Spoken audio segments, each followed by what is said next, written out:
نے ہمیں آج ایک مرتبہ پھر جمعۃ المبارک کا یہ بابرکت دن عطا فرمایا۔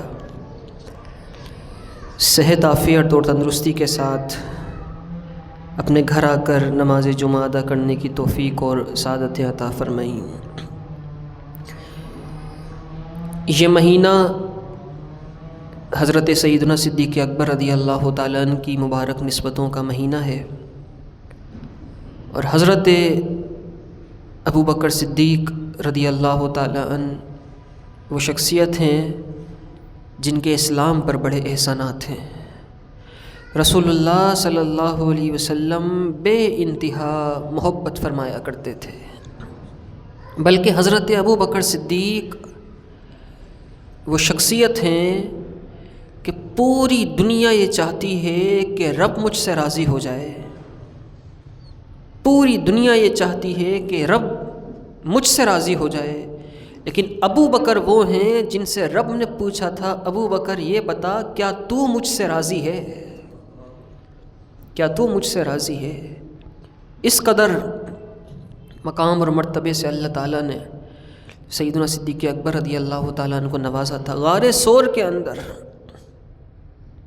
غار ثور میں جب نبی پاک صلی اللہ علیہ وسلم کے ساتھ سیدنا صدیق اکبر تشریف لے گئے تو غار کے اندر حضرت ابو بکر صدیق رضی اللہ تعالیٰ عنہ کو انتہائی شدید پیاس لگی، انتہائی شدت کی پیاس لگی حضرت ابو بکر صدیق رضی اللہ تعالیٰ عنہ کو۔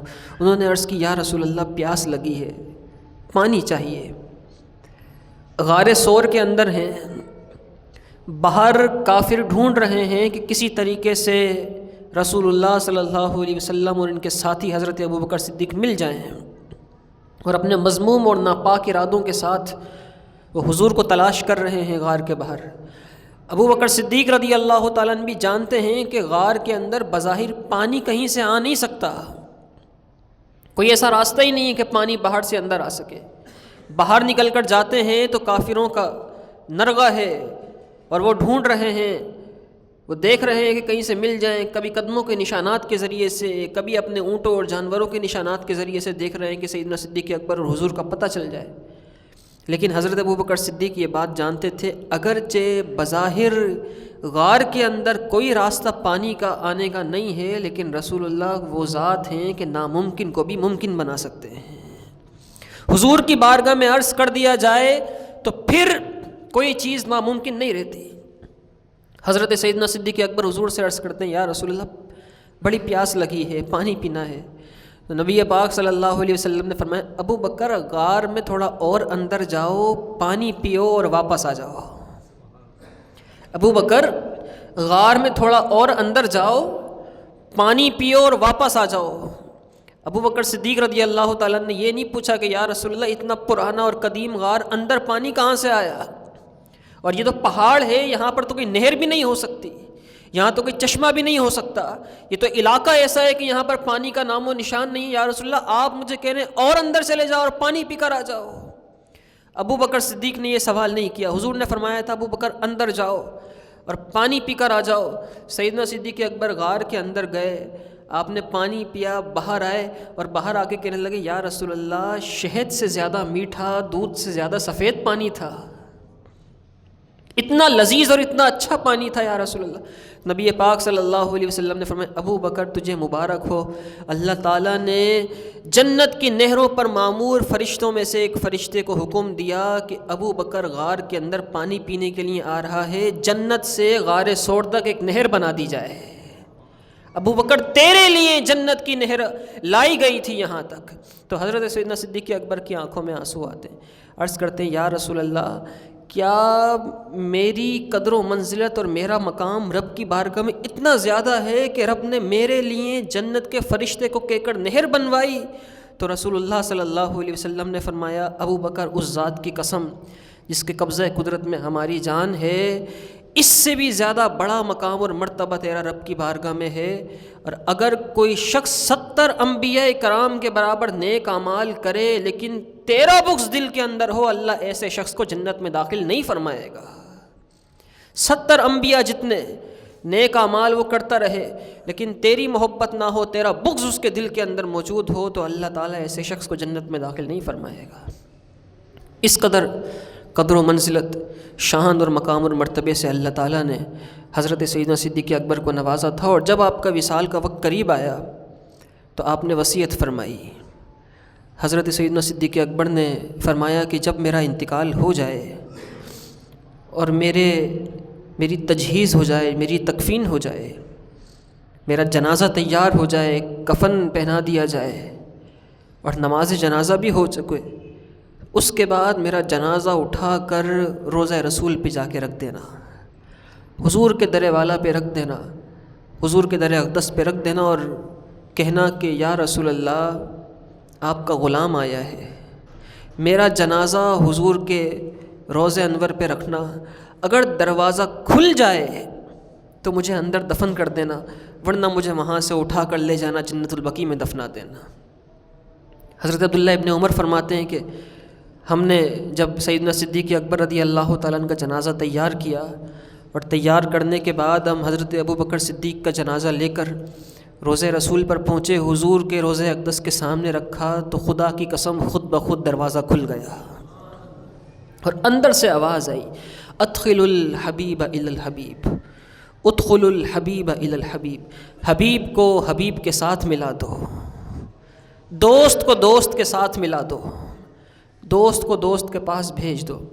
حضرت علامہ جلال الدین سیوطی رحمۃ اللہ تعالی علیہ فرمایا کرتے تھے، آپ نے فرمایا کہ رسول اللہ صلی اللہ علیہ وسلم نے ارشاد فرمایا ہے، جو شخص جس مٹی سے بنا ہے اسی مٹی میں واپس دفن ہوگا۔ اگر کسی شخص کی تدفین سکھر کے کسی قبرستان میں ہوتی ہے تو جس جگہ اس کی قبر ہے اسی عین جگہ کی مٹی سے اسے اللہ تعالیٰ نے پیدا فرمایا تھا۔ کسی کی کسی اور ملک میں ہوتی ہے، کسی کی جنت البقیع کے اندر ہے تو جنت البقیع کی مٹی سے اللہ نے اسے بنایا۔ تو امام سیوطی رحمۃ اللہ تعالیٰ علیہ فرماتے ہیں کہ رسول اللہ صلی اللہ علیہ وسلم نے ارشاد فرمایا، انسان جس مٹی سے بنا ہے واپس اسی مٹی میں دفن ہوتا ہے، واپس اسی مٹی میں چلا جاتا ہے۔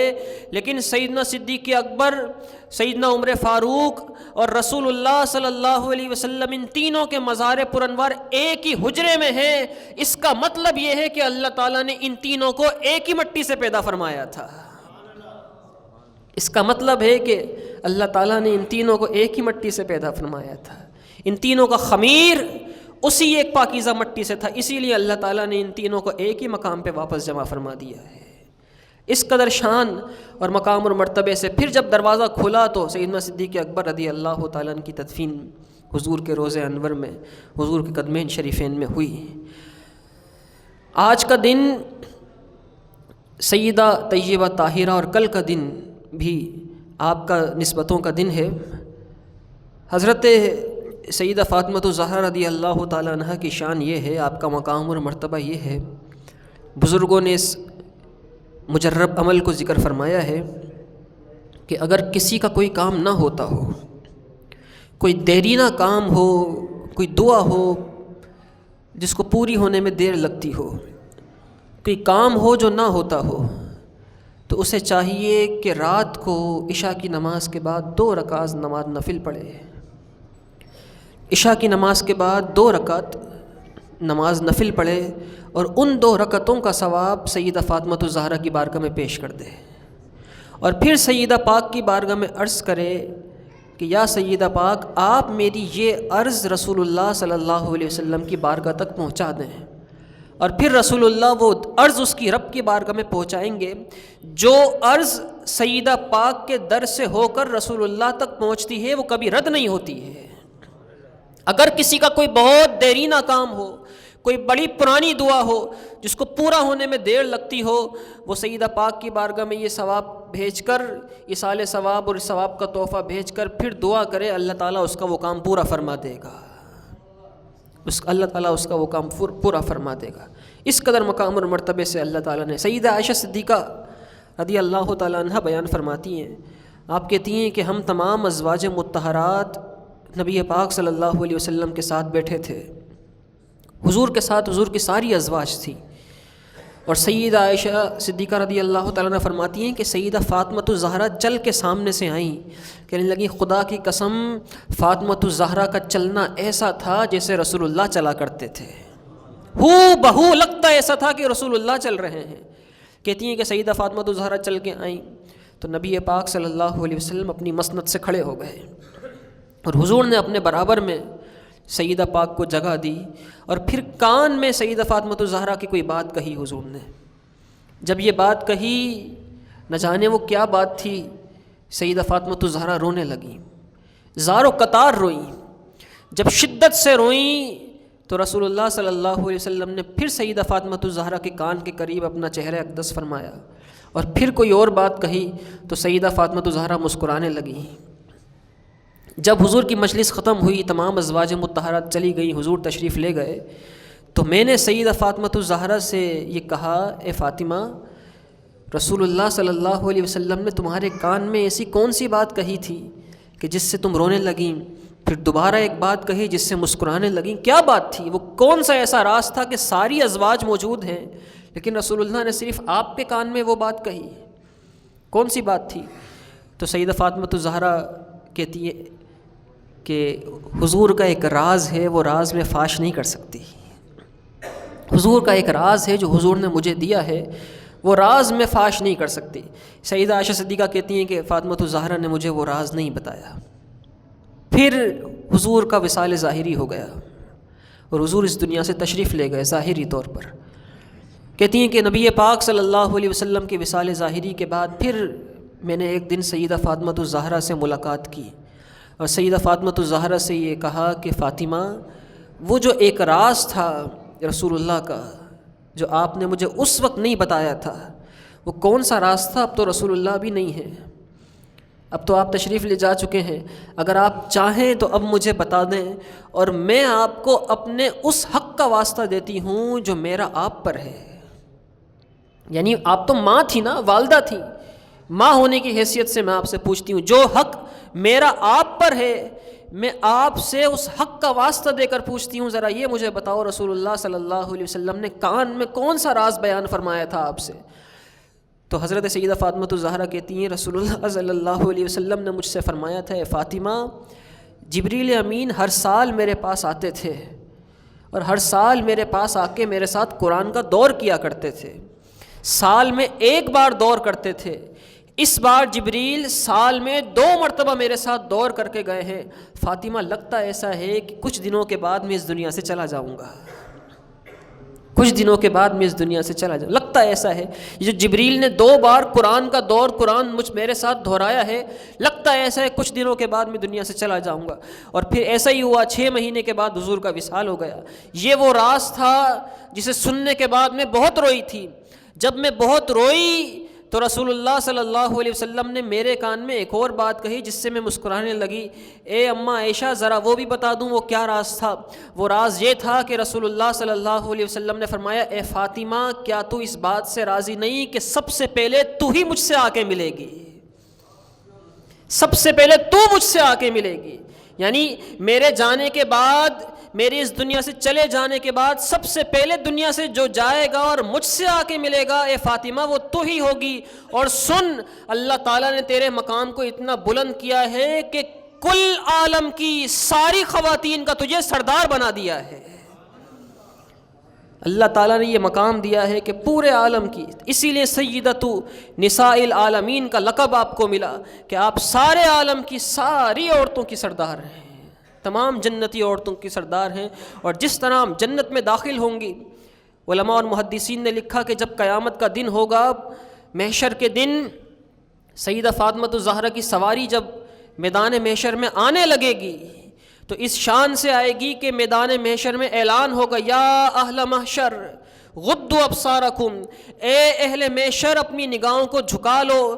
اور پھر 70,000 حوروں کے جھرمٹ میں اللہ تعالیٰ سیدہ فاطمہ الزہرا کو جنت میں داخل فرمائے گا۔ یہ پروٹوکول اور یہ شان ہوگی سیدہ فاطمہ الزہرا کی، اور اس شان سے سیدہ پاک جنت میں داخل ہوں گی، اور سارے اہل محشر کی نگاہیں جھکی ہوئی ہوں گی آپ کے ادب اور آپ کے احترام میں۔ نبی پاک صلی اللہ علیہ وسلم صحابہ کے ساتھ بیٹھے تھے، اور حضور جان عالم صلی اللہ علیہ وسلم نے اپنے صحابہ سے کہا، اے صحابہ، ذرا یہ بتاؤ، عورت کے لیے سب سے زیادہ اچھی چیز کیا ہے؟ عورت کی سب سے زیادہ پاکیزہ اور اس کی شان والی چیز کیا ہے، عورت کا مقام کس سے سب سے زیادہ بلند ہوتا ہے؟ کئی صحابہ موجود تھے، بڑے بڑے اکابرین صحابہ تھے، کسی نے جواب نہیں دیا۔ مولا کائنات شیر خدا حضرت علی المرتضیٰ رضی اللہ تعالیٰ نے فرماتے ہیں حضور نے سوال کیا تھا کہ عورت کی سب سے شاندار چیز کیا ہے، شان والی چیز جو اس کو ذیشان کر دے وہ کیا چیز ہے؟ کسی نے جواب نہیں دیا۔ میرے ذہن میں خیال آیا کہ سوال رسول اللہ نے کیا ہے، ہم میں سے تو کسی کو جواب نہیں آیا، یقیناً اس کا جواب فاطمہ کو ضرور آتا ہوگا۔ کہتے ہیں میں اٹھا اور میں فاطمہ الزہرا کے پاس چلا گیا۔ میں نے سیدہ فاطمہ سے جا کے یہ کہا ہے فاطمہ آپ کے بابا نے یہ سوال کیا ہے کہ عورت کو سب سے زیادہ عزت دار کرنے والی چیز کیا ہے، اس کی سب سے زیادہ شان بڑھانے والی چیز کیا ہے؟ تو سیدہ فاطمہ الزہرا نے بغیر توقف کیے فوراً فرمایا سب سے زیادہ عورت کی شان یہ چیز بڑھاتی ہے کہ وہ نامحرم مردوں سے پردہ کرے۔ سب سے زیادہ اس کو شان والا یہ چیز بناتی ہے کہ وہ پردہ کرنا شروع کر دے۔ سیدہ فاطمہ الزہرا کا یہ سوال مولا علی کہتے ہیں میں نے سنا یہ جواب، اور سننے کے بعد رسول اللہ کی بارگاہ میں فوراً آیا۔ حضور کی مجلس لگی تھی، حضور کی مجلس میں نے آ کے کہا یا رسول اللہ مجھے سوال کا جواب مل گیا ہے۔ جواب یہ ہے کہ سب سے زیادہ عورت کی شان اس کی حیا اور اس کا پردہ، اور نامحرم مردوں سے اس کا پردہ بڑھاتی ہے اس کی شان۔ رسول اللہ صلی اللہ علیہ وسلم نے فرمایا تمہیں یہ جواب کس نے دیا؟ مولا علی کہتے ہیں فاطمہ نے دیا۔ فرمایا فاطمہ تو میرے جگر کا ٹکڑا ہے، اس نے جو یہ جواب دیا ہے اس کو پتہ ہے کیونکہ وہ میرے جگر کا ٹکڑا ہے۔ فاطمہ تو بضعۃ منی، حضور نے فرمایا فاطمہ میرے جگر کا ٹکڑا ہے۔ اللہ تعالی ہمیں سیدہ پاک کی تعظیم، توقیر، شان بیان کرنے کی توفیق اور سعادتیں عطا فرمائے۔ وآخر الدعوانا الحمدللہ۔